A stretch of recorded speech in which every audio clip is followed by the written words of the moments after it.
de Jesus. Boa pergunta. Se sacrificar por todo mundo? Essa é uma excelente pergunta. Essa é uma excelente pergunta. Porque teve uma galera que morreu antes. Grande, hein? Muito. Os profetas, né? E tudo mais. Boa, excelente pergunta, Vilela. Veja bem, a Bíblia apresenta Jesus como um único Salvador. Não há salvação em nenhum outro nome, está lá em Atos 4,12. Em nenhum outro nome dado entre os homens pelo qual importa que sejamos salvos. Como é que foram salvas as pessoas que viveram antes de Cristo? Olha, a figura de Cristo é a figura central de todo o Antigo Testamento. Então, eles creram no Cristo que havia de vir, no Cristo da promessa. O Cordeiro. Então, Jesus é a semente da mulher que esmagou a cabeça da serpente. Jesus é o descendente de Abraão, em quem são abençoadas todas as famílias da terra. Jesus é representado pela coluna de nuvem, pela coluna de fogo, representado pelo maná que caía do céu, pela água que brotava da rocha, representado pelo Cordeiro da Páscoa, representado pelo tabernáculo, representado pelo templo, pelas festas, pelos sacrifícios, pelo sábado. Tudo era sombra dele, ele é a realidade. Então, os que viveram antes de Cristo creram no Messias que havia de vir, no Cristo da profecia. Hoje, nós cremos no Cristo da história, no Cristo que já veio, se encarnou há 2000 anos, na pessoa de Jesus de Nazaré. E as pessoas que não têm acesso a esse conhecimento? Uma boa pergunta. Aliás, isso é bom de pergunta. Obrigado. Fazendo isso aqui já faz um tempo. Tá vendo, Paquito? Tá vendo? Bom de pergunta, menino, viu? Concorda também, Paquito? Eu não concordo muito bem, não, mas vou deixar Tá certo. Então, veja bem. Repete a sua pergunta.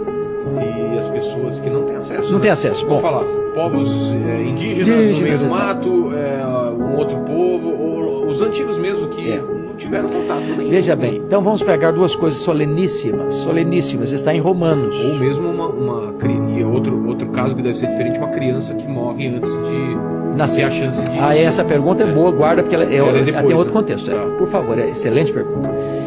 O que a Bíblia diz? Não é especulação humana, não é opinião minha. Tem na Bíblia. Isso é resposta, isso é profecia, é palavra de Deus. Então está em Romanos o seguinte, que aquele que mediante a lei pecar, mediante a lei será julgado. Quem sem lei pecar, sem lei perecerá. Presta atenção nisso. A lei é o quê? A lei é a verdade de Deus, é a palavra de Deus. Então, quando você conhece a palavra de Deus, você vai ser julgado mediante a palavra de Deus. Agora, a ignorância não é uma porta secundária de salvação. Se fosse, talvez a melhor estratégia missionária do mundo era manter todo mundo na ignorância. Exato.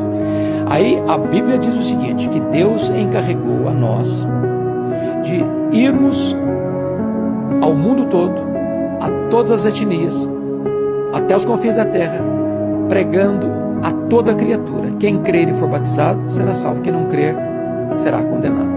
Então, a Bíblia diz mais, que se você como atalaia não avisar ao ímpio, ele morrerá na sua impiedade, mas Deus cobrará das nossas mãos o sangue dele. Mas ele está condenado? A ignorância não é um caminho para o céu. Mas é injusto.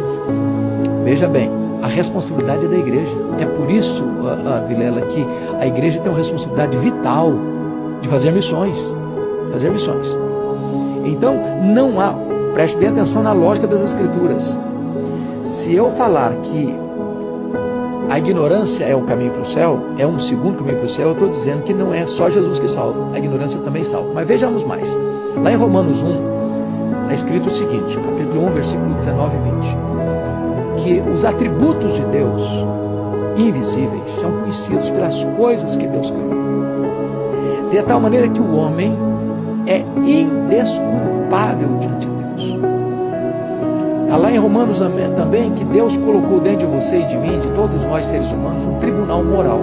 Deus se revelou de 4 maneiras.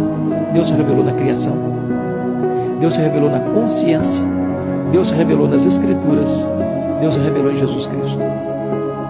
Todos nós temos um tribunal dentro de nós, de certo e de errado. O índio selvagem está lá, nunca tocado pela cultura, tem. O cara que está na montanha mais gelada da Ásia, tem. O cara que está numa selva de pedra, morando numa cobertura, só vive blindado, tem. Esse senso de certo e de errado tem dentro do coração de cada ser humano. Os céus proclamam a glória de Deus e o firmamento anuncia as obras das suas mãos.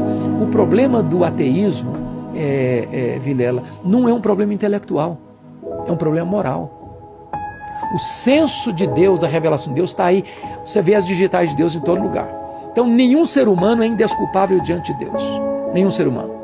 E não obstante, porém, é que a revelação é suficiente para responsabilizá-lo.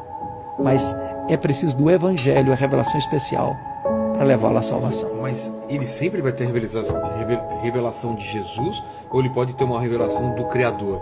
Ele pode morar no meio do mato e achar que aquilo é uma coisa de um Criador, teve uma mão, teve Isso. E ele pode se converter para isso, mas ele não faz ideia de Jesus. Não, veja bem, essa revelação natural, diz Romanos 1, versículo 20, que ela é suficiente para tornar esse homem... Ah, é? Posso ler? Pode, claro. Então vamos dar uma olhadinha aqui, Romanos 1, versículo 20, olha o que está escrito. Está escrito o seguinte, olha que coisa interessantíssima. Aqui, ó, versículo, vamos começar com 18, porque pega o contexto. A ira de Deus se revela do céu contra toda impiedade e perversão dos homens que detêm a verdade pela injustiça. O que ele está dizendo é que existe impiedade e perversão. Impiedade é pecado em relação a Deus e perversão é pecado em relação aos homens. Um é problema religioso, outro é problema moral. Que detém a verdade pela injustiça. Qual a ideia aqui de deter no grego? A ideia de que o homem, conhecendo a verdade, essa verdade ele não quer para ele, porque ele não quer mudar a vida dele, não quer mudar a conduta dele, ele quer continuar o caminho dele. Então ele pega essa verdade e sufoca essa verdade, como que matando por sufocamento, por afogamento. Pela injustiça. Porquanto o que de Deus se pode conhecer é manifesto entre eles, porque Deus lhes manifestou. Porque os atributos invisíveis de Deus, assim o seu eterno poder, como também a sua própria divindade, claramente se reconhecem desde o princípio do mundo, sendo percebidos por meio das coisas que foram criadas.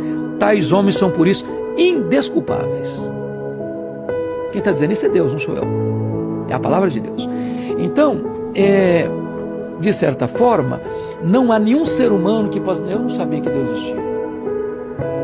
As digitais de Deus estão por todo lado. Quando o homem rejeita Deus, não é um problema intelectual, é um problema moral. Ele sufoca a verdade, porque ele não quer ser transformado por essa verdade.